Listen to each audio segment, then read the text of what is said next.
সালাম আলাইকুম। হ্যালো বন্ধুরা, কেমন আছেন সবাই? কানাডার 10টি প্রভিন্স এবং 3টি টেরিটরি এর মধ্যে সবচাইতে বেশি সংখ্যক ব্যক্তিরা বসবাস করেন অন্টারিও প্রভিন্সে। তো প্রভিন্সিয়াল নমিনি প্রোগ্রামের যে কোটা অ্যালোকেশন করে ফেডারেল গভর্নমেন্ট, তার মধ্যে সর্বাধিক কোটা অ্যালোকেশন থাকে অন্টারিও প্রভিন্সের জন্যে।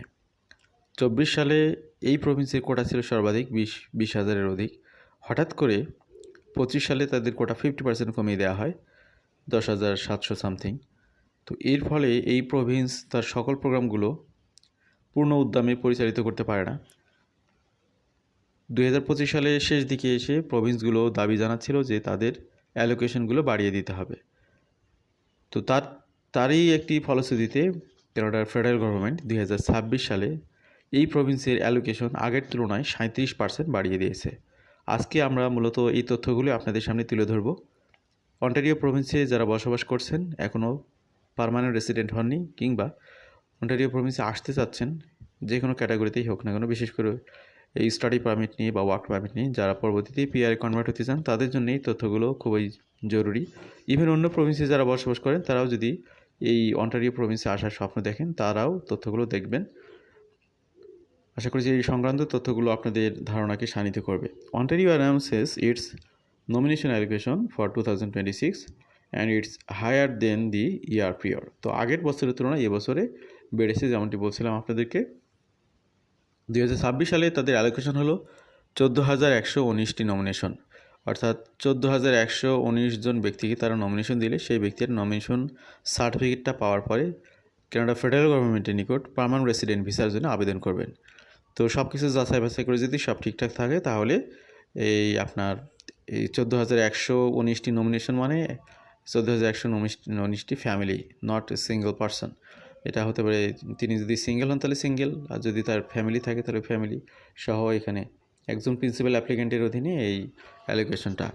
Ontario released these details on OINP update web page February 6, 2026। তো এই তথ্যটি আপডেট হয়েছে 2026 সালে 6 ফেব্রুয়ারি, যেটা আপনাদের সামনে আমরা তুলে ধরছি আজকে।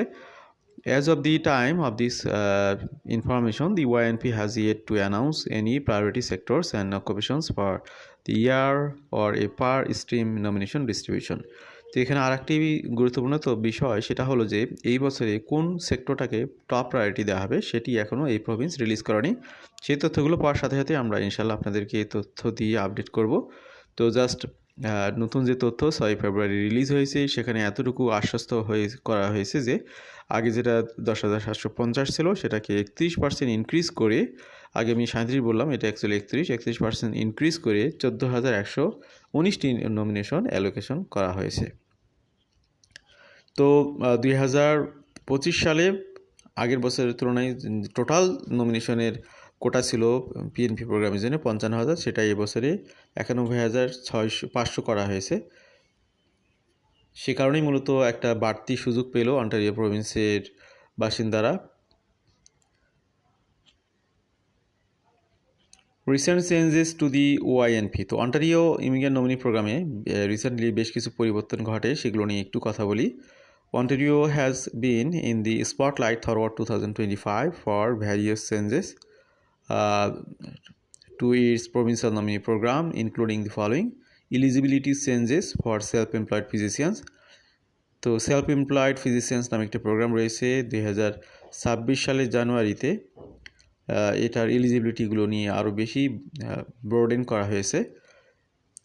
For the employer job offer, foreign worker stream to include certain self-employed internationally trained physicians holding provincial certificates from the College of Physician or Surgeon of Ontario with a OHIP billing number, making the path to PR easier for qualifying physicians.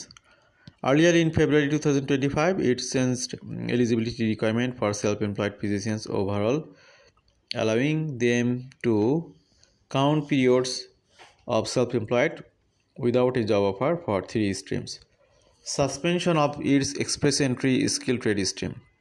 In November 2025, the OINP called for the immediate suspension of its trade target stream. তো এখানে দেখতে পাচ্ছেন যে November 2025 নভেম্বরে তারা trade target stream সেটি suspend করা হয় and return all pending application after it identified systematic compliance and enforcement concern relating to the stream.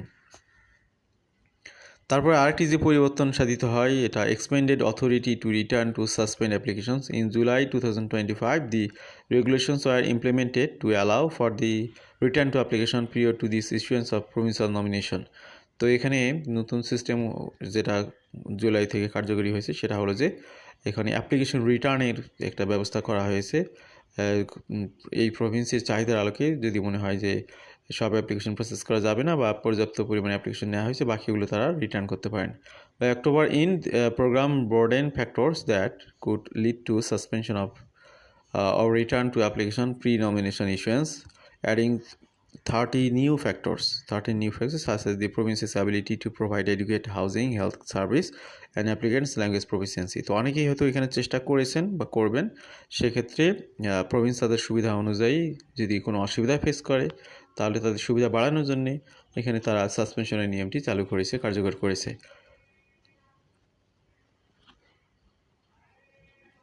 Introduction of new electronic employer portal. July 2025 আরেকটি সিস্টেম এখানে চালু হয়েছে, সেটা হলো electronic employer portal. The province changed its intake for its employer job offer stream, moving from an applicant led process to an employer-led process. As such, individuals could no longer apply directly to the OINP under this stream.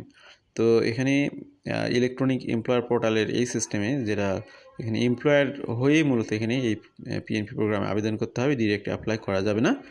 Reduced eligibility requirement for early childhood educators and assistant. তো early childhood educator and assistant এই ক্যাটাগরিতে যারা পড়তে আসবেন বা এখানে যারা আছেন এই প্রফেশনালি তাদের জন্য সহজ করে দেওয়া হয়েছে কিছুটা। জুলাই 25 এটা কার্যকরী হয়েছে। দি province changed it's education requirement for early childhood education educators and assistant, making it so that they no longer need to have Canadian bachelor's degree to qualify under its human capital priority stream, French speaking skilled worker stream. Requirement of in-person interview implemented. Finally, the province also said its July change that it may require in-person interview for both applicants and employers as a means of addressing concern related to the credibility and authenticity to certain applications. তো কোনো application নিয়ে যদি সন্দেহ থাকে, কোনো তথ্য নিয়ে কোনো ইনফরমেশন নিয়ে বিভ্রাট থাকলে সেক্ষেত্রে ইন পার্সন তারা ফিজিক্যালি এটার জন্য ইন্টারভিউ নিতে পারে, এমনটাও চালু করা হয়েছে এবং এই ধরনের ঘটনা ঘটেছে, ইন্টারভিউ নেওয়া হয়েছে। আপকামিং স্ট্রিম কনসলিডেশন, সামনে কি ঘটতে যাচ্ছে সেটা আমরা একটু দেখি। Ontario has also proposed to a major consolidation of OINP stream as a start-up border program design. Under a planned two-phase overhaul, the province would first merge its three employer job offer stream into a single stream with multiple tracks. In a later phase, most existing stream would be eliminated and replaced with three new pathways focused on healthcare workers, entrepreneurs, and exceptional talent. The changes were proposed in late 2025 and are expected to roll out in 2026 and beyond, pending final regulatory approval. তো আজকের আলোচনা আমরা ইতি টানবো, মূলত Ontario প্রভিন্সের 6 তারিখে যে update হয়েছে সেটাই আপনাদেরকে দিলাম। প্রায়োরিটি সেক্টরগুলো আসলে আবার সেটা নিয়ে আমরা কথা বলবো। ভালো থাকবেন সবাই, আল্লাহ হাফিজ, সালামু আলাইকুম।